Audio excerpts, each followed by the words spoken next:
ವ್ಯಕ್ತಿಯ ಯಾವುದೇ ಒಬ್ಬ ವ್ಯಕ್ತಿಯಾಗಿರಲಿ, ಅವರ ಜೀವನದಲ್ಲಿ ಇದು ಒಂದೇ ಒಂದು ಚಿಹ್ನೆ ಬೇರೆ ಬೇರೆ ಜಾಗದಲ್ಲಿದ್ದಾಗ ಏನೇನು ಸಂಭವಿಸುತ್ತದೆ? ಹಣವಂತರಾಗಬಹುದು, ದೊಡ್ಡ ಶ್ರೀಮಂತಿಕೆ ಬರ್ಬೋದು, ಇಲ್ಲವೇ ಬೇರೆ ಏನಾದರೂ ರೀತಿಯಲ್ಲಿ ಅವರು ಜೀವನದಲ್ಲಿ ಅಭಿವೃದ್ಧಿ ಆಗುವುದು. ಅದೊಂದು ಮಹತ್ವದ ಚಿಹ್ನೆ. ಆ ಚಿಹ್ನೆ ಎಲ್ಲಿದ್ದಾಗ ಏನಾಗುತ್ತದೆ ಎಂಬುದನ್ನು ತಿಳಿದುಕೊಳ್ಳೋಣ. ಹಾಗೆ ಇವತ್ತು ನಾವು ಹಲವು ವಿಚಾರಗಳ ಬಗ್ಗೆ ತಿಳ್ಕೊಂಡಿದ್ವಿ. ದೇಶದ ಕೆಲವು ನಾಯಕರ ಬಗ್ಗೆ ತಿಳ್ಕೊಂಡಿದ್ವಿ. ಇವತ್ತು ನಾವು ಈ ಸರಿ ತಮಿಳುನಾಡಿನಲ್ಲಿ ಅತಿ ಹೆಚ್ಚು ಸೀಟುಗಳನ್ನು ಪಡೆದಿರುವಂತಹ ಟಿವಿಕೆ ಪಕ್ಷದ ವಿಜಯ್, ಸಿನಿಮಾ ಆಕ್ಟರ್ ಆದಂತಹ ವಿಜಯ್ ಅವರ ಭವಿಷ್ಯ ಹೇಗಿದೆ, ಯಾವ ಯಾವ ರೀತಿಯಲ್ಲಿದೆ, ಅವರ ಮಾಹಿತಿ ಸಿಕ್ಕಿರುವಂತಹ ರೀತಿಯಲ್ಲಿ ನಾವು ವಿಶ್ಲೇಷಣೆ ಮಾಡಿದಾಗ ಏನು ತಿಳಿದು ಬರುತ್ತದೆ ಎಂಬುದನ್ನು ತಿಳಿಯೋಣ. ಹಾಗೆಯೇ ನಕ್ಷತ್ರ ಲೋಕದಲ್ಲಿ ಇವತ್ತು ನಾವು ಉತ್ತರಭಾದ್ರ, ಹೋದ ಸರಿ ನಾವು ಪೂರ್ವ ಭಾದ್ರ ಬಗ್ಗೆ ತಿಳ್ಕೊಂಡಿದ್ವಿ. ಈ ಸರಿ 26ನೇ ನಕ್ಷತ್ರ ಉತ್ತರಭಾದ್ರ ಎಂಬ ನಕ್ಷತ್ರದ ಬಗ್ಗೆಯೂ ತಿಳಿದುಕೊಳ್ಳೋಣ. ಹೀಗೆ ನಾವು ಹಲವು ವಿಚಾರಗಳನ್ನು ತಿಳಿದುಕೊಳ್ಳೋಣ. ಅದಕ್ಕಿಂತ ಮೊದಲು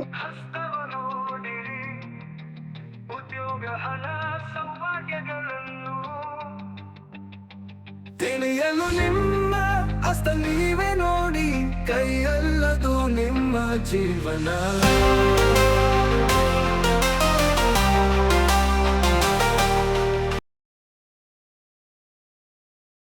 ಎಲ್ಲರಿಗೂ ನಮಸ್ಕಾರ.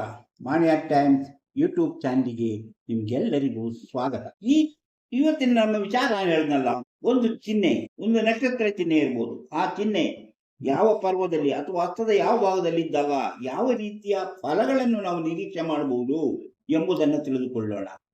ಹಾಗೆಯೇ ವಿಜಯ್ ಅಂದರೆ ತಮಿಳುನಾಡಿನ ಟಿವಿಕೆ ಪಕ್ಷದ ಅಥವಾ ತಮಿಳುನಾಡಿನ ಸಿನಿಮಾ ನಟರಾದಂತಹ ವಿಜಯ್ ಅವರ ನಕ್ಷತ್ರ, ಅವರ ಭವಿಷ್ಯ ಹೇಗಿದೆ ಎಂಬುದನ್ನು ತಿಳಿದುಕೊಳ್ಳೋಣ. ಹಾಗೆಯೇ ಇವತ್ತು ನಕ್ಷತ್ರ ಲೋಕದಲ್ಲಿ ಪೂರ್ವಾಷಾಢ ನಕ್ಷತ್ರದ ಬಗ್ಗೆಯೂ ತಿಳಿದುಕೊಳ್ಳೋಣ. ಇಂತಹ ವಿಚಾರಗಳನ್ನು ಹೊತ್ತು ಬರುತ್ತಿರುವಂತಹ ಮಾಣಿಯ ಟೈಮ್ಸ್ ಯೂಟ್ಯೂಬ್ ಚಾನಲ್ ಅನ್ನ ಇನ್ನೂ ಸಬ್ಸ್ಕ್ರೈಬ್ ಮಾಡಿಲ್ಲವಾದರೆ ಈಗಲೇ ಕೆಳಗೆ ಕಾಣುವ ಸಬ್ಸ್ಕ್ರೈಬ್ ಎಂದು ಬರೆದಿರುವಲ್ಲಿ ಒಮ್ಮೆ ಕ್ಲಿಕ್ ಮಾಡಿ ಸಾಕು, ನೀವು ಸಬ್ಸ್ಕ್ರೈಬ್ ಆಗ್ತೀರಿ. ಪಕ್ಕದಲ್ಲಿ ಕಾಣುವ ಗಂಟೆಯ ಚಿಹ್ನೆಯನ್ನು ಒಮ್ಮೆ ಕ್ಲಿಕ್ ಮಾಡಿದರೆ ಮಾಣಿಯ ಟೈಮ್ಸ್ ಯೂಟ್ಯೂಬ್ ಚಾನಲ್ ಯಾವುದೇ ಹೊಸ ವಿಡಿಯೋ ಅಪ್ಲೋಡ್ ಆದ ಕೂಡಲೇ ನಿಮ್ಮ ಮೊಬೈಲ್ಗೆ ನೋಟಿಫಿಕೇಶನ್ ಬರುವುದರಿಂದ ನೀವು ಎಲ್ಲ ವಿಡಿಯೋಗಳನ್ನು ನೋಡಿ ಹೆಚ್ಚು ವಿಷಯಗಳನ್ನು ತಿಳಿದುಕೊಂಡು ನಿಮ್ಮ ಜೀವನಕ್ಕೆ ಯಾವುದು ಅವಶ್ಯಕವೋ ಅದನ್ನು ಅಳವಡಿಸಿಕೊಂಡಾಗ ನೀವು ಜೀವನದಲ್ಲಿ ಅಭಿವೃದ್ಧಿ ಆಗ್ತೀರಿ, ಯಶಸ್ವಿಯಾಗುತ್ತೀರಿ, ಜೀವನದಲ್ಲಿ ಸಂತೋಷ ಅನುಭವಿಸಲು ಸಾಧ್ಯವಾಗುತ್ತೆ. ಪ್ರತಿಯೊಂದು ವಿಡಿಯೋವನ್ನು ಆರಂಭದಿಂದ ಕೊನೆಯವರೆಗೂ ನೋಡಿದಾಗಲೇ ನಿಮಗೆ ಎಲ್ಲವೂ ಸರಿಯಾಗಿ ಅರ್ಥವಾಗುವುದು. ಆದ್ದರಿಂದ ಪ್ರತಿಯೊಂದು ವಿಡಿಯೋನು ಆರಂಭದಿಂದ ಕೊನೆಯವರೆಗೂ ನೋಡಿ, ಲೈಕ್ ಮಾಡಿ, ಶೇರ್ ಮಾಡಿ, ಪ್ರೋತ್ಸಾಹ. ಭವಿಷ್ಯ ತಿಳಿಯಬೇಕೆನ್ನುವರಿಗೆ ಇದರಲ್ಲಿ ಕೊಟ್ಟಿರುವಂತಹ ವಾಟ್ಸಪ್ ನಂಬರ್ಗೆ ವಾಟ್ಸಪ್ ಮೆಸೇಜ್ ಮಾಡಿ ಅಂತ ಕೇಳ್ಕೊಳ್ತಿದ್ದೇವೆ. ನೀವು ವಾಟ್ಸಪ್ ಮೆಸೇಜ್ ಮಾಡಿದ ಕೂಡಲೇ ಹಾಯ್ ಅಂತ ಕಳಿಸಿ, ಎಸ್ ಅಂತ ಕಳಿಸಿ, ನನ್ನ ಭವಿಷ್ಯ ತಿಳಿಯಬೇಕಂತ ಕಳಿಸಿ ಕೂಡಲೇ ನಿಮಗೆ ಏನು ಮಾಡಿದರೆ ನಿಮ್ಮ ನಿಖರವಾದ ಭವಿಷ್ಯ ತಿಳಿಯಲು ಸಾಧ್ಯ ಎಂಬುದನ್ನು ತಿಳಿಸುತ್ತೇವೆ. ಅದರಂತೆ ಮುಂದುವರೆದರೆ ನಿಮ್ಮ ನಿಖರವಾದ ಭವಿಷ್ಯ ಹುಟ್ಟಿದಾಗಿಂದ ಕೊನೆಯವರೆಗೆ ಏನೇನು ನಡೆಯುತ್ತೆ, ಜೀವನದಲ್ಲಿ ಎದುರಾಗುವ ಸಮಸ್ಯೆಗಳೇನು, ಅದನ್ನು ಪರಿಹರಿಸುವುದು ಹೇಗೆ ಎಂಬ ಮುಂತಾದ ವಿಚಾರಗಳನ್ನು ತಿಳಿಸಲಾಗುತ್ತದೆ. ಇದು ನಂಬಿಕೆ ಮತ್ತು ಆಸಕ್ತಿ ಇರುವವರಿಗಾಗಿ ಮಾತ್ರ ಇರುವ ಕಾರ್ಯ. ಈಗ ನಾನು ಹೇಳಿದಾಗಲೇ ಯಾವ ನಕ್ಷತ್ರದಲ್ಲಿ ನಕ್ಷತ್ರ ಚಿಹ್ನೆ ಎಲ್ಲಿದ್ದಾಗ ನಾವು ಯಾವ ಫಲವನ್ನು ನಿರೀಕ್ಷೆ ಮಾಡಬಹುದು ಎಂಬುದನ್ನು ನೋಡೋಣ. ಈಗ ನೋಡಿ, ಮಂಗಳ ಅಂದ್ರೆ 2 ಮಂಗಳ ಇದೆ. 2 ಮಂಗಳದಲ್ಲಿ ಯಾವ ಮಂಗಳದಲ್ಲಿ ಬಂದಾಗ ಏನಾಗುತ್ತದೆ ಎಂಬುದನ್ನ ನಾವು ಪರಿಶೀಲನೆ ಮಾಡೋಣ.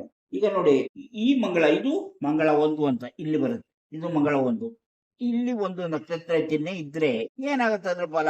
ಈಗ ಒಂದು ನಕ್ಷತ್ರ ಚಿಹ್ನೆ ಮಂಗಳ 1ರಲ್ಲಿ ಇದ್ದಾಗ ಅವರಿಗೆ ಸೆಕ್ಸ್ ನಲ್ಲಿ ಹೆಚ್ಚಿನ ಆಸಕ್ತಿ ಇರುವುದನ್ನ ನೋಡಬಹುದು. ಹಾಗೆ ಇವರು ಯಾವುದೇ ಒಂದು ಉನ್ನತವಾದಂತಹ ರಕ್ಷಣಾ ಇಲಾಖೆಗಳಲ್ಲಿ ಅವರು ಉತ್ತಮವಾದ ಹುದ್ದೆಗಳನ್ನು ಅಲಂಕರಿಸುವಂತ ಸಾಧ್ಯತೆ ಇದೆ. ಅಂದರೆ ಅವರು ಪ್ರಯತ್ನ ಪಟ್ಟರೆ ಪೊಲೀಸು ಅಥವಾ ಸೇನೆ ಮುಂತಾದಂತಹ ರಕ್ಷಣಾ ಇಲಾಖೆಗಳಲ್ಲಿ, ಡಿಫೆನ್ಸ್ ಡಿಪಾರ್ಟ್ಮೆಂಟ್ ಅಲ್ಲಿ ಅವರು ಉತ್ತಮವಾದ ಕೆಲಸವನ್ನು ಮಾಡಿ ಹೆಚ್ಚು ಅಭಿವೃದ್ಧಿಯನ್ನು ಕಾಣುತ್ತಾರೆ ಎಂಬುದರ ಸೂಚನೆಯಾಗಿದೆ. ಹಾಗೆಯೇ ಶನಿ ಪರ್ವದಲ್ಲಿದ್ದರೆ, ಈಗ ಶನಿ ಪರ್ವ ಇದು ನಿಮ್ಗೆ ಗೊತ್ತಿದೆ. ಈ ಶನಿ ಪರ್ವದಲ್ಲಿ ನಕ್ಷತ್ರ ಚಿಹ್ನೆ ಇದ್ದಾಗ ಏನಾಗುತ್ತದೆ ಎಂಬುದನ್ನ ನೋಡೋಣ. ಈಗ ನಕ್ಷತ್ರ ಚಿಹ್ನೆ ಶನಿ ಪರ್ವದಲ್ಲಿದ್ದರೆ ಅವರು ಒಳ್ಳೆಯ ವಿಜ್ಞಾನಿಗಳಾಗ್ತಾರೆ, ಅಥವಾ ಅಕ್ಯೂಟ್ ಸೈನ್ಸ್ ಅಲ್ಲಿ ಅವರು ಹೆಚ್ಚಿನ ಆಸಕ್ತಿಯನ್ನು ತೋರಿಸುತ್ತಾರೆ.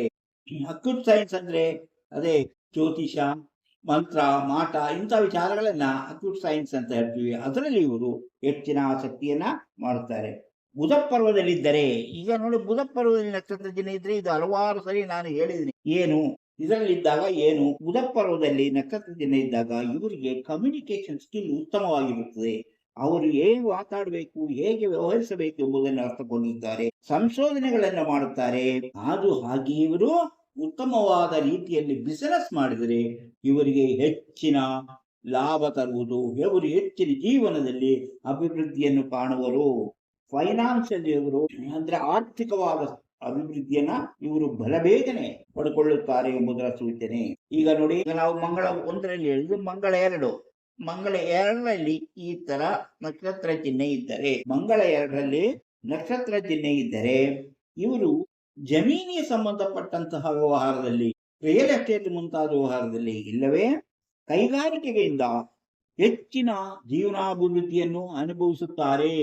ಇವರು ಅಂತಹ ಕೆಲಸಗಳು ತೊಡಗಿದರೆ ಅವರು ಜೀವನದಲ್ಲಿ ಉತ್ತಮವಾದ ಅಭಿವೃದ್ಧಿಯನ್ನು ಕಾಣಲಿದ್ದಾರೆ ಎಂಬುದರ ಸೂಚನೆಯಾಗಿದೆ ಎಂಬುದನ್ನ ನಾವು ಈ ಮಂಗಳ 2ರಲ್ಲಿರುವಂತಹ ಈ ನಕ್ಷತ್ರ ಚಿಹ್ನೆಯಿಂದ ತಿಳಿಯಬಹುದಾಗುವುದು. ಇನ್ನು ಕೇತು ಪರ್ವದ, ನಿಮಗೆ ಗೊತ್ತು ಕೇತು ಪರ್ವದಲ್ಲಿ ಚಿಹ್ನೆ, ಇದು ಕೇತು ಪರ್ವ. ಇಲ್ಲಿ ಕೇತು ಪರ್ವದಲ್ಲಿ ನಕ್ಷತ್ರ ಚಿಹ್ನೆ ಇದ್ದಾರೆ. ಕೇತು ಪರ್ವದಲ್ಲಿ ನಕ್ಷತ್ರ ಚಿಹ್ನೆ ಇದ್ದಾಗ ಏನನ್ಸುತ್ತೆ, ಹಾಗೂ ಕೇತು ಪರ್ವ ಆಗಬಹುದು, ಅಥವಾ ಇನ್ನು ಈ ಶುಕ್ರ ಪರ್ವದಲ್ಲೂ ಆಗಿರಬಹುದು. ಶುಕ್ರ ಪರ್ವದಲ್ಲೂ ನಕ್ಷತ್ರ ಚಿಹ್ನೆ ಇರಬಹುದು. ಇದು ಎರಡು ಅವರ ದಾಂಪತ್ಯ ಜೀವನದ ಸಂತೋಷವನ್ನ, ಸುಖವನ್ನ ತೋರಿಸುತ್ತದೆ. ಇವರ ದಾಂಪತ್ಯ ಜೀವನವು ಹೆಚ್ಚಿನ ಸಂತೋಷದಿಂದ ಕೂಡಿರುತ್ತದೆ. ಆದರೆ ಹಾಗೆಯೇ ಅವರು ಜೀವನದಲ್ಲಿ ಮದುವೆಯಾದ ಮೇಲೆ ಹೆಚ್ಚಿನ ಧನ ಸಂಪಾದನೆಯನ್ನು ಮಾಡಿ ಸುಖವನ್ನು ಅನುಭವಿಸುತ್ತಾರೆ ಎಂಬುದರ ಸೂಚನೆಯಾಗಿದೆ. ಇನ್ನು ಗುರುಪರ್ವದಲ್ಲಿದ್ದರೆ ಏನು, ಇದು ಗುರುಪರ್ವ, ನಿಮ್ಗೆ ಗೊತ್ತಿದೆ ಗುರುಪರ್ವ. ಗುರುಪರ್ವದಲ್ಲಿದ್ದರೆ, ಗುರುಪರ್ವದಲ್ಲಿ ಇಂತಹ ಚಿಹ್ನೆ ಇದ್ದರೆ, ಅಂದರೆ ನಕ್ಷತ್ರ ಚಿಹ್ನೆ ಇದ್ದರೆ, ಅವರು ಉತ್ತಮ ನಾಯಕತ್ವವನ್ನು ವಹಿಸಿಕೊಂಡು ಯಾವುದಾದರೂ ಲೀಡರ್ಶಿಪ್ ನಲ್ಲಿ ಅವರು ತೊಡಗಿಕೊಂಡು ಆಕಸ್ಮಿಕ ಸಂದರ್ಭಗಳಲ್ಲಿ ಹೆಚ್ಚಿನ ಧನವನ್ನ ಸಂಪಾದನೆ ಮಾಡಿ ಜೀವನದಲ್ಲಿ ಅಭಿವೃದ್ಧಿಯಾಗುತ್ತಾರೆ ಎಂಬುದರ ಸೂಚನೆಯಾಗಿದೆ. ಸೂರ್ಯ ಪರ್ವದಲ್ಲಿದ್ದರೆ, ಸೂರ್ಯ ಪರ್ವ ಇದು ಗೊತ್ತಿದೆ, ಇದು ಸೂರ್ಯ ಪರ್ವ. ಸೂರ್ಯ ಪರ್ವದಲ್ಲಿ ಇಂತಹ ನಕ್ಷತ್ರ ಚಿಹ್ನೆ ಇದ್ದರೆ ಇವರು ಕೀರ್ತಿವಂತರಾಗುತ್ತಾರೆ. ಹೆಚ್ಚಿನ ಹಣವನ್ನ ಕಲೆ ಸಾಹಿತ್ಯದಿಂದ ಅವರು ಸಂಪಾದನೆ ಮಾಡುತ್ತಾರೆ. ಹಾಗೆ ಈಗ ನೋಡಿ, ಇದನ್ನು ಅದಕ್ಕೆ ಇಲ್ಲಿ ನಮ್ಮ ಚಂದ್ರ ಪರ್ವದಲ್ಲಿ ನಕ್ಷತ್ರ ಚಿಹ್ನೆ ಇದ್ದಾಗ ಇವರಿಗೆ ಕಲ್ಪನೆ ಹೆಚ್ಚಾಗಿರುತ್ತದೆ. ಅಂದರೆ ಸಾಹಿತ್ಯಗಳಲ್ಲಿ ಹೆಚ್ಚಿನ ಪ್ರತಿಭೆ ಇರುತ್ತದೆ, ಬರವಣಿಗೆಯಿಂದ ಅವರಿಗೆ ಹೆಚ್ಚಿನ ಹಣ ಬರುತ್ತದೆ. ಹಾಗೆ ಅವರು ಜೀವನದಲ್ಲಿ ಹೆಚ್ಚು ಹೋಗ್ತಾರೆ, ಹಣವನ್ನು ಸಂಪಾದನೆ ಮಾಡುತ್ತಾರೆ. ಇನ್ನು ರಾಹು ಇಲ್ಲೇ ನೋಡಿ, ರಾಹು ಇಲ್ಲಿ, ಇದು ರಾಹು ಪರ್ವ. ಈ ರಾಹು ಪರ್ವದಲ್ಲಿದ್ದರೆ ಇವರಿಗೆ ಆಕಸ್ಮಿಕವಾಗಿ ಧನಲಾಭವಾಗುವ ಸಾಧ್ಯತೆ ಇದೆ ಎಂಬ ಸೂಚನೆ. ಅಥವಾ ಅವರು ಹೂಡಿಕೆ ಮಾಡಿದ ಹಣದಿಂದ ಅವರಿಗೆ ಹೆಚ್ಚಿನ ಹಣ ಬಂದಿರುತ್ತದೆ. ಹಸ್ತರೇಖಾ ಸಾಮುದ್ರಿಕೆಯ ಕೆಲವು ವಿಚಾರಗಳನ್ನ ಇವತ್ತು ನಾನು ಹಂಚಿಕೊಂಡಿದ್ದೇನೆ. ಇನ್ನು ನಾವು ಮುಂದಿನ ವಿಚಾರ ಅಂದರೆ ಲೀಡರ್ಗಳ ಭವಿಷ್ಯ ತಿಳಿದುಕೊಳ್ಳುವುದು. ಅಂದರೆ ಲೀಡರ್ಗಳ ಭವಿಷ್ಯದಲ್ಲಿ ಇವತ್ತು ನಾವು ಸಿನಿಮಾ ನಟ ಅಥವಾ ಪಾಲಿಟಿಷಿಯನ್, ಅಂದರೆ ಇವರು ಈಗ ರಾಜಕೀಯದಲ್ಲಿ ಹೆಸರು ಮಾಡಿಕೊಂಡಿದ್ದಾರೆ. ಇವರ ಭವಿಷ್ಯವನ್ನ ನಮಗೆ ಸಿಕ್ಕ ಮಾಹಿತಿಯಂತೆ ನೋಡುವುದಾದರೆ, ಅಂದರೆ ಎಲ್ಲವೂ ಸರಿಯಾಗಿದೆ, ಅವರ ಮಾಹಿತಿಗಳು ಎಲ್ಲವೂ ಹುಟ್ಟಿದ ಟೈಮು ನಮಗೆ ಸರಿಯಾಗಿ ತಿಳಿಯದಿದ್ದಾಗ ಅದು ಏನಾಗುತ್ತೆ ಅಂತ ಹೇಳಕ್ಕಾಗಲ್ಲ. ಆದ್ರೆ ನಮಗೆ ಸಿಕ್ಕಿರುವ ಮಾಹಿತಿಯ ಪ್ರಕಾರ ಅವರ ಭವಿಷ್ಯವನ್ನು ತಿಳಿಯುವುದಾದರೆ, ಅವರು ಶನಿಪರ್ವದ ಪ್ರಭಾವ ಸಮಯದಲ್ಲಿ ಹುಟ್ಟಿರುವುದು. ಪ್ರತಿಯೊಂದು ವಿಷಯಗಳನ್ನು ತಿಳಿದುಕೊಳ್ಳುವ ಆಸಕ್ತಿ ಅವರಲ್ಲಿ ಕಂಡುಬರುತ್ತದೆ. ಯಾವುದೇ ಒಂದು ನಿರ್ಧಾರ ತೆಗೆದುಕೊಳ್ಳುವ ಮೊದಲು ಅದರ ಬಗ್ಗೆ ತುಂಬಾ ಯೋಚಿಸುತ್ತಾರೆ. ಕೆಲವೊಮ್ಮೆ ತೆಗೆದುಕೊಂಡ ನಿರ್ಧಾರಗಳಿಂದ ಅವರಿಗೆ ಒಳ್ಳೆಯ ಭವಿಷ್ಯವಿಲ್ಲ ಎಂದು ತಿಳಿಯಬಹುದು. ಆದರೂ ಆ ವಿಷಯದಲ್ಲಿ ಆಸಕ್ತಿ ಹುಟ್ಟಿದರೆ ಅದನ್ನು ಆಳಕ್ಕೆ ಇಳಿದು ತಿಳಿದುಕೊಳ್ಳುವ ಪ್ರಯತ್ನ ಮಾಡುತ್ತಾರೆ. ಹಾಗೆ ಪ್ರತಿಯೊಂದು ವಿಚಾರಗಳನ್ನು ಅರ್ಥ ಮಾಡಿಕೊಳ್ಳುವ ಜಾಣ್ಮೆಯು ಅವರಿಗೆ. ಕೆಲವು ಸಂಶಯಗಳು ಅವರನ್ನು ಕಾಡುತ್ತಲೇ ಇರುತ್ತದೆ. ಯಾವುದೇ ಜವಾಬ್ದಾರಿ ವಹಿಸಿಕೊಂಡರೂ ಅದನ್ನು ಶಿಸ್ತಿನಿಂದ ಮಾಡಿ ಮುಗಿಸುವ ಗುಣವೂ ಅವರಿಗಿದೆ. ಹಾಗೆಯೇ ಸಂಕೋಚವೂ ಹೆಚ್ಚು. ಆದುದರಿಂದ ಸಂದರ್ಭಕ್ಕೆ ತಕ್ಕಂತೆ ಮಾತನಾಡಲು ಸಾಧ್ಯವಾಗದೆ ಹೋಗಬಹುದು.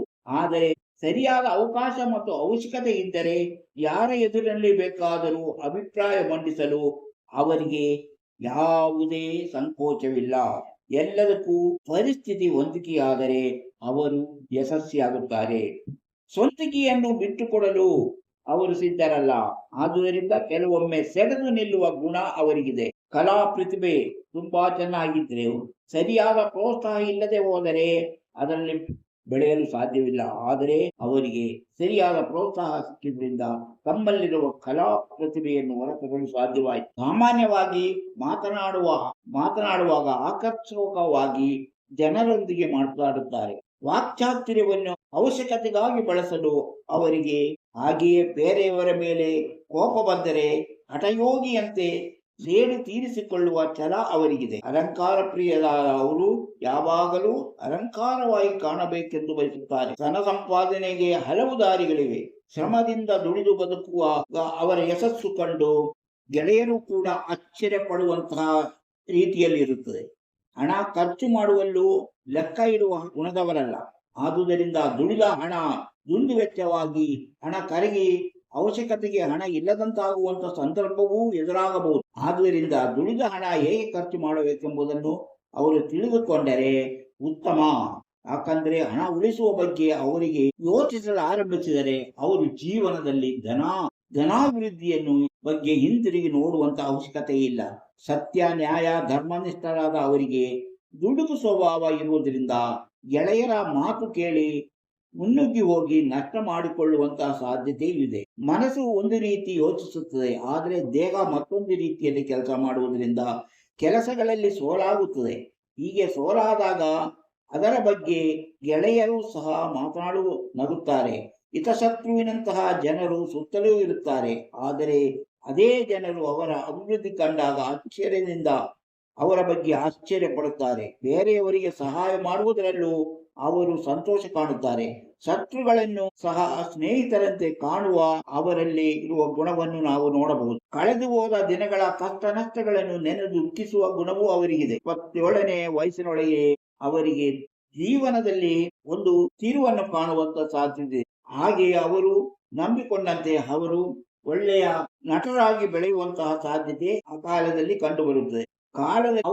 ಅವರ ಕಾಲಲ್ಲಿ ಅವರು ನಿಂತುಕೊಳ್ಳುವುದರಿಂದ ಜೀವನದಲ್ಲಿ ಬದಲಾವಣೆಗಳು ಕಂಡುಬರುತ್ತೆ. ಅವರ ಮುಂದೆ ಸುಮಾರು 34ನೇ ವಯಸ್ಸಿನವರೆಗೆ ಹಲವು ಸಮಸ್ಯೆಗಳು ಎದುರಾಗುವ ಸಾಧ್ಯತೆ ತುಂಬಾ ಎಚ್ಚರವಾಗಿ ಇದ್ದುದರಿಂದ, ಅದೇ ರೀತಿ ಅವರಿಗೆ ಹೆಣ್ಣು ಮಕ್ಕಳ ವಿಚಾರದಲ್ಲಿ ಎಚ್ಚರವಾಗಿರದಿದ್ದರೆ ಆರೋಪಗಳು ಬರುವಂತಹ ಸಾಧ್ಯತೆ ಇದೆ. ದಾಂಪತ್ಯ ಜೀವನದಲ್ಲೂ ತೊಡಕಾಗುವಂತಹ ಸಾಧ್ಯತೆಗಳು ಇದೆ.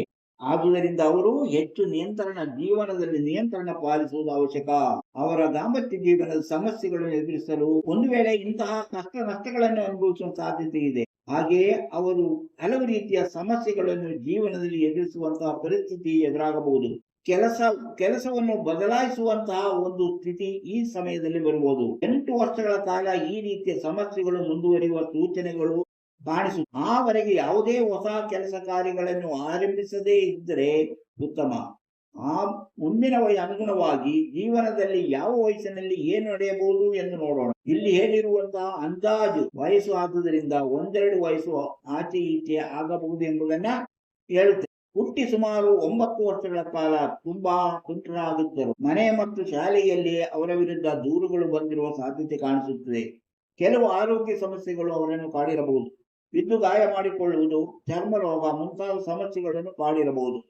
ಸುಮಾರು 27ನೇ ವಯಸ್ಸಿನವರೆಗೆ ಜೀವನದಲ್ಲಿ ಯಶಸ್ಸು, ಶಿಕ್ಷಣದಲ್ಲಿ ಸಾಧನೆ, ಉದ್ಯೋಗ ಪ್ರಾಪ್ತಿ, ಜೀವನ ಮುಂತಾದ ಶುಭ ಕಾರ್ಯಗಳು ನಡೆದಿರುವಂತಹ ಸಾಧ್ಯತೆಗಳು ಕಂಡುಬರುತ್ತದೆ. ಒಂದು ಅವಕಾಶಗಳನ್ನು ಸರಿಯಾಗಿ ಬಳಸಿಕೊಂಡರೆ ಅದು ಅವರ ಜೀವನದ ಒಳ್ಳೆಯ ಸಮಯ ಎನ್ನಬಹುದು.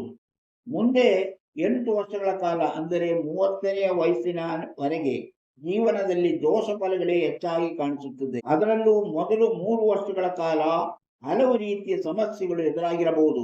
ಒಳ್ಳೆಯ ಅನುಭವ ಆಗುವುದು ಕಷ್ಟ. ಯಾವುದೇ ಕೆಲಸಕ್ಕೆ ಕೈ ಹಾಕಿದರೂ ಸೋಲು, ನಿರಾಸೆ ಮತ್ತು ಸಮಸ್ಯೆಗಳು ಎದುರಾಗುವಂತಹ ಸಾಧ್ಯತೆ ಕ್ರಮೇಣ ಪರಿಸ್ಥಿತಿ ಸುಧಾರಿಸಿದರೂ 33ನೇ ವಯಸ್ಸಿನಿಂದ 2 ವರ್ಷಗಳ ಕಾಲ ಮತ್ತೆ ಅದೇ ಪರಿಸ್ಥಿತಿ ಮುಂದುವರಿಯುವ ಸಾಧ್ಯತೆ ಇದೆ. ಮುಂದೆ ಸುಮಾರು 35ನೇ ವಯಸ್ಸಿನಿಂದ 50ನೇ ವಯಸ್ಸಿನವರೆಗೆ ಜೀವನದಲ್ಲಿ ಬದಲಾವಣೆ ಆಗುತ್ತೆ. ಕಳೆದುಕೊಂಡದ್ದೆಲ್ಲವನ್ನು ಮರಳಿ ಪಡೆಯುವಂತಹ ಸೂಚನೆಗಳಿವೆ. ಅಂದರೆ ಕಳೆದ 20 ವರ್ಷಗಳು ಜೀವನದಲ್ಲಿ ಅತ್ಯುತ್ತಮ ಕಾಲ, ಜೀವನದಲ್ಲಿ ಅನುಭವಿಸಿದ ಕಷ್ಟ ನಷ್ಟಗಳು ಎಲ್ಲವೂ ಬದಲಾಗಿ ಮುಂದಿನ 20 ವರ್ಷಗಳು ಜೀವನದಲ್ಲಿ ಅತ್ಯುತ್ತಮ ಕಾಲ. ಮಾಡುವ ಉದ್ಯೋಗದಿಂದ ಅಥವಾ ಅಧಿಕಾರದಿಂದ ಹೇರಳ ಹಣ ಸಂಪಾದನೆಯಾಗುತ್ತದೆ. ಇದರಲ್ಲಿ ಮತ್ತೊಂದು ವಿವಾಹವಾಗುವಂತಹ ಸಾಧ್ಯತೆಯೂ ಕಾಣಿಸುತ್ತಿದೆ. ಅಂದರೆ 30ನೇ ವಯಸ್ಸಿನ ಬಳಿಕ ಮದುವೆ ಕಂಕಣ ಕೂಡಿ ಬರುವಂತಹ ಸೂಚನೆಗಳಿವೆ. ಒಟ್ಟಾರೆ ಈ ವಯಸ್ಸಿನ ಎಲ್ಲಾ ರೀತಿಯ ಅಭಿವೃದ್ಧಿ ಆಗುತ್ತದೆ. ಅದನ್ನು ತಡೆಯಲು ಯಾರಿಂದಲೂ ಸಾಧ್ಯವಾಗದು. ಮನಸ್ಸು ಮಾಡಿದರೆ ನಿಮ್ಮ ಜೀವನದಲ್ಲಿ ಎಲ್ಲಾ ರೀತಿಯಲ್ಲೂ ಸಂತೋಷ ಪಡಲು ಸಾಧ್ಯ ಎಂದು ಅವರಿಗೆ ಹೇಳಬಹುದು. ಎಲ್ಲಾ ಸೌಭಾಗ್ಯದ ಕಾಲ ಇದು. ಅವರು ಅಂದುಕೊಂಡಂತೆ ಅಧಿಕಾರವನ್ನು ಅನುಭವಿಸುವಂತಹ ಸಾಧ್ಯತೆ ಇದೆ. ಅವರು ಉದ್ಯೋಗದಲ್ಲಿ ಮುಂದುವರೆದಿದ್ರೆ ಬಡ್ತಿ ಮತ್ತು ಸಂಬಳ ಹೆಚ್ಚಾಗಿ ಸುಖಜೀವನವನ್ನು ದಾರಿಯಾಗುವಂತಹ ಸಾಧ್ಯತೆ ಇತ್ತು. ಆದರೆ ಅವರು ಮಾಡುವಂತಹ ಉದ್ಯೋಗ ಆ ರೀತಿಯಲ್ಲ, ಬದಲಾವಣೆಯ ಕಾಲ. ಅವರಿಗೆ ಉತ್ತಮವಾದಂತಹ ಜೀವನದಲ್ಲಿ ಎಲ್ಲಾ ಸುಖವನ್ನು ಅನುಭವಿಸುವ ಸಮಯ 50ನೇ ವಯಸ್ಸಿನ ಈ ಕಾಲದಲ್ಲಿ ಇದೆ. ಸುಮಾರು 55ನೇ ವಯಸ್ಸಿನ 60ನೇ ಮಧ್ಯ ವಯಸ್ಸಿನವರೆಗೆ, ಅಂದರೆ 7 ವರ್ಷಗಳ ಕಾಲ ಕೆಲವು ಆರೋಗ್ಯ ಸಮಸ್ಯೆ ಕಾಡುವಂತ ಸಾಧ್ಯತೆ ಇದೆ. ಮನಸ್ಸಿನ ನೆಮ್ಮದಿ ಕೆಡುವುದು, ಕೋಪ ತಾಪಗಳು ಹೆಚ್ಚಾಗಿ ಮನಸ್ತಾಪಗಳಿಗೆ ಕಾರಣವಾಗುತ್ತ ಸಾಧ್ಯತೆ ಕಂಡುಬರುತ್ತದೆ. ತುಂಬಾ ಎಚ್ಚರವಾಗಿರಬೇಕು. ಮುಂದೆ ಸುಮಾರು 10 ವರ್ಷಗಳ ಕಾಲ, ಅಂದರೆ ಸುಮಾರು 72ನೇ ವಯಸ್ಸಿನವರೆಗೆ ಮನಸ್ಸಿಗೆ ಆಹ್ಲಾದ ಮತ್ತು ಸಂತೋಷ ದಿನಗಳಾಗಿರುತ್ತದೆ. ಮತ್ತಷ್ಟು ಆಸ್ತಿ ಅಧಿಕಾರವನ್ನು ಅನುಭವಿಸುವಂತಹ ಸಾಧ್ಯತೆಗಳಿವೆ. 72ನೇ ವಯಸ್ಸಿನಿಂದ 10 ವರ್ಷಗಳ ಕಾಲ ಹಾಯಾಗಿ ಸಂತೋಷದಿಂದ ಕಳೆಯುವ ಸೌಭಾಗ್ಯ ಸೂಚನೆಗಳು ಕಾಣಿಸುತ್ತಿದೆ. ಹಾಗೆ ಎಲ್ಲರ ಪ್ರೀತಿ ವಾತ್ಸಲ್ಯವನ್ನು ಅನುಭವಿಸುತ್ತಾ ಮುಪ್ಪಿನ ನೋವು ಮರೆತು ಸಂತೋಷದಿಂದ ಜೀವನ ನಡೆಸುವ ಸೌಭಾಗ್ಯ ಸೂಚನೆಗಳು ಕಾಣಿಸುತ್ತಿದೆ. ಇದು ನಾವು ವಿಜಯ್ ಅವರ ಜೀವನದಲ್ಲಿ ಎದುರಾಗಬಹುದಾದ ವಿಷಯಗಳ ಬಗ್ಗೆ ಸಂಕ್ಷಿಪ್ತ ವಿಷಯವನ್ನ ತಿಳಿಸಿದ್ದೇವೆ. ಹೀಗೆ ಪ್ರತಿ ವಾರ ಪ್ರತಿಯೊಂದು ಸಂಚಿಕೆಯಲ್ಲೂ ಒಬ್ಬೊಬ್ಬ ನಾಯಕರ ವಿಷಯದ ಬಗ್ಗೆ ಹೇಳ್ತೇವೆ. ಇದು ಇವತ್ತಿನ ನಮ್ಮ ಗಣ್ಯ ವ್ಯಕ್ತಿಗಳ ಭವಿಷ್ಯದ ಬಗ್ಗೆ ಆಯಿತು. ಈಗ ನಾವು ನಕ್ಷತ್ರ ಲೋಕಕ್ಕೆ ಬರೋಣ. ನಕ್ಷತ್ರ ಲೋಕದಲ್ಲಿ ಇವತ್ತು 26ನೆಯ ನಕ್ಷತ್ರ. ಇದುವರೆಗೆ ನಾವು 25 ನಕ್ಷತ್ರ ಬಗ್ಗೆ ಹೇಳಿದ್ದೇವೆ. ಓದುವ ಸಂಚಿಕೆಯಲ್ಲಿ ಪೂರ್ವ ಭಾದ್ರ ಹೇಳಿದ್ದೇವೆ. ಈಗ ಉತ್ತರ ಭಾದ್ರ ನಕ್ಷತ್ರ. ಉತ್ತರ ಭಾದ್ರ ನಕ್ಷತ್ರದಲ್ಲಿ ಹುಟ್ಟಿದವರು ಹೆಚ್ಚು ಶ್ರಮ ವಹಿಸಿ ದುಡಿದು ಜೀವನಾಭಿವೃದ್ಧಿ ಕಾಣುವ ವ್ಯಕ್ತಿಗಳಾಗಿರುತ್ತಾರೆ. ಕ್ಷಮಾಶೀಲರಾಗಿರುತ್ತಾರೆ. ವಾಕ್ಚಾತುರ್ಯವಿರುವ ವ್ಯಕ್ತಿಗಳಾಗಿರುತ್ತಾರೆ. ಇವರಿಗೆ ಹೆಚ್ಚಿನ ಗೆಳೆಯರ ಬಳಗವಿರುತ್ತದೆ. ಹುಟ್ಟಿದ ಊರಿನಿಂದ ದೂರ ಹೋಗಿ ನೆಲೆಸುವ ಇವರಿಗೆ ಹೆಚ್ಚಿನ ಆಸಕ್ತಿ ಕಂಡುಬರುತ್ತದೆ. ಆದುದರಿಂದ ಇವರು ಹುಟ್ಟಿದ ಊರು ಬಿಟ್ಟು ಹೋಗುವುದೇ ಹೆಚ್ಚು. ಹಾಗೆಯೇ ಇವರು ದೈವಭಕ್ತರು ಮತ್ತು ಆಧ್ಯಾತ್ಮಿಕ ವಿಚಾರಗಳಲ್ಲಿ ಹೆಚ್ಚು ನಂಬಿಕೆ ಬೆಳೆಸಿಕೊಳ್ಳುವ ವ್ಯಕ್ತಿಗಳು ಆಗಿರುತ್ತಾರೆ. ಉತ್ತರ ಭಾದ್ರ ನಕ್ಷತ್ರದಲ್ಲಿ ಹುಟ್ಟಿದವರ ಕೆಲವು ಗುಣಗಳನ್ನ ಸಂಕ್ಷಿಪ್ತವಾಗಿ ಇಲ್ಲಿ ಹೇಳಿದ್ದೇವೆ. ಇಂತಹ ನಕ್ಷತ್ರದಿಂದ ನಮ್ಮ ಯಾರದೇ ವ್ಯಕ್ತಿಯ ವಿಷಯ ತಿಳಿಬೇಕಾದ್ರೆ, ಅಂದ್ರೆ ಅವರ ಭವಿಷ್ಯ ತಿಳಿಬೇಕಾದ್ರೆ ಅವರು ಹುಟ್ಟಿದ ಸಮಯ ಸರಿಯಾದ ರೀತಿಯಾಗಿ ತಿಳಿದಿರಬೇಕು. ಹಾಗೆಯೇ ದಿನಾಂಕವೂ ಸರಿಯಾಗಿ ಗೊತ್ತಿರಬೇಕು. ಜೊತೆಗೆ ಹುಟ್ಟಿದ ಊರು ಸಹ ಗೊತ್ತಿದ್ದರೆ ಅಂತಹ ವ್ಯಕ್ತಿಗಳ ಜಾತಕ ನೋಡಿ ಅವರ ಫಲಗಳನ್ನು ಹೇಳಲು ಸಾಧ್ಯವಾಗುತ್ತದೆ. ಇಲ್ಲದೇ ಇದ್ದರೆ ಹಸ್ತರೇಖಾಶಾಸ್ತ್ರ ನೋಡಿ ಅವರ ಭವಿಷ್ಯವನ್ನ ಹೇಳುವುದು ಅನುಕೂಲ. ಇಂತಹ ವಿಚಾರಗಳನ್ನು ಹೊತ್ತು ಬರುತ್ತಿರುವಂತಹ ಮಾಣಿಯಾ ಟೈಮ್ಸ್ ಯೂಟ್ಯೂಬ್ ಚಾನಲ್ ಇನ್ನೂ ಸಬ್ಸ್ಕ್ರೈಬ್ ಮಾಡಿಲ್ಲವಾದರೆ ಈಗಲೇ ಕೆಳಗೆ ಕಾಣುವ ಸಬ್ಸ್ಕ್ರೈಬ್ ಎಂದು ಬರೆದರೆ ಇಲ್ಲಿ ಒಮ್ಮೆ ಕ್ಲಿಕ್ ಮಾಡಿ ಸಾಕು, ನೀವು ಸಬ್ಸ್ಕ್ರೈಬ್ ಆಗ್ತೀರಿ. ಪಕ್ಕದಲ್ಲಿ ಕಾಣುವ ಗಂಟೆಯ ಚಿಹ್ನೆಯನ್ನು ಒಮ್ಮೆ ಕ್ಲಿಕ್ ಮಾಡಿದರೆ ಮಾಣಿಯಾ ಟೈಮ್ಸ್ ಯೂಟ್ಯೂಬ್ ಚಾನಲ್ ಯಾವುದೇ ಹೊಸ ವಿಡಿಯೋ ಅಪ್ಲೋಡ್ ಆದ ನಿಮ್ಮ ಮೊಬೈಲ್ಗೆ ನೋಟಿಫಿಕೇಶನ್ ಬರುತ್ತಾ ನೀವು ಎಲ್ಲಾ ವಿಡಿಯೋವನ್ನು ನೋಡಿ ಹೆಚ್ಚು ವಿಷಯ ತಿಳ್ಕೊಂಡು ನಿಮ್ಮ ಜೀವನಕ್ಕೆ ಯಾವುದು ಅವಶ್ಯಕವೋ ಅದನ್ನು ಅಳವಡಿಸಿಕೊಂಡಾಗ ಜೀವನದಲ್ಲಿ ಅಭಿವೃದ್ಧಿ ಆಗ್ತೀರಿ. ಪ್ರತಿಯೊಂದು ವಿಡಿಯೋನ ಆರಂಭದಿಂದ ಕೊನೆವರೆಗೂ ನೋಡಿ, ಲೈಕ್ ಮಾಡಿ, ಶೇರ್ ಮಾಡಿ, ಪ್ರೋತ್ಸಾಹ. ಭವಿಷ್ಯ ತಿಳಿಯಬೇಕೆಂಬ ಜನರು ಇದರಲ್ಲಿ ಕೊಟ್ಟಿರುವಂತಹ ವಾಟ್ಸ್ಆಪ್ ನಂಬರ್ಗೆ ವಾಟ್ಸ್ಆಪ್ ಮೆಸೇಜ್ ಮಾಡಿ. ಹಾಯ್ ಅಂತ ಕಳಿಸಿ, ಎಸ್ ಅಂತ ಕಳಿಸಿ, ನಮ್ಮ ಭವಿಷ್ಯ ತಿಳಿಯಬೇಕಂತ ಕಳಿಸಿ. ಕೂಡಲೇ ನಿಮಗೆ ಏನು ಮಾಡಿದರೆ ನಿಮ್ಮ ನಿಖರವಾದ ಭವಿಷ್ಯ ತಿಳಿಯಲು ಸಾಧ್ಯ ಎಂಬುದನ್ನು ತಿಳಿಸುತ್ತೇವೆ. ಅದರಂತೆ ಮುಂದುವರೆದರೆ ನಿಮ್ಮ ನಿಖರವಾದ ಭವಿಷ್ಯವನ್ನ ಹುಟ್ಟಿದಾಗಿಂದ ಕೊನೆಯವರೆಗೆ ಏನೇನು ನಡೆಯುತ್ತದೆ ಎಂಬುದನ್ನು ತಿಳಿಸುತ್ತೇವೆ. ಎದುರಾಗುವ ಕಷ್ಟ ಕಾರ್ಪಣ್ಯಗಳನ್ನು ಯಾವ ರೀತಿ ಪರಿಹರಿಸಿಕೊಳ್ಳಬೇಕೆಂಬುದನ್ನು ತಿಳಿಸುತ್ತೇವೆ. ನಂಬಿಕೆ ಮತ್ತು ಆಸಕ್ತಿ ಇರುವವರಿಗಾಗಿರುವ ಕಾರ್ಯಕ್ರಮ. ಇಂತಹ ಮತ್ತೊಂದು ವಿಡಿಯೋದೊಂದಿಗೆ ಮತ್ತೆ ಬರುತ್ತೇನೆ. ಇಷ್ಟು ಹೊತ್ತು ಈ ವಿಡಿಯೋ ನೋಡಿದ ನಿಮಗೆಲ್ಲರಿಗೂ ಧನ್ಯವಾದ.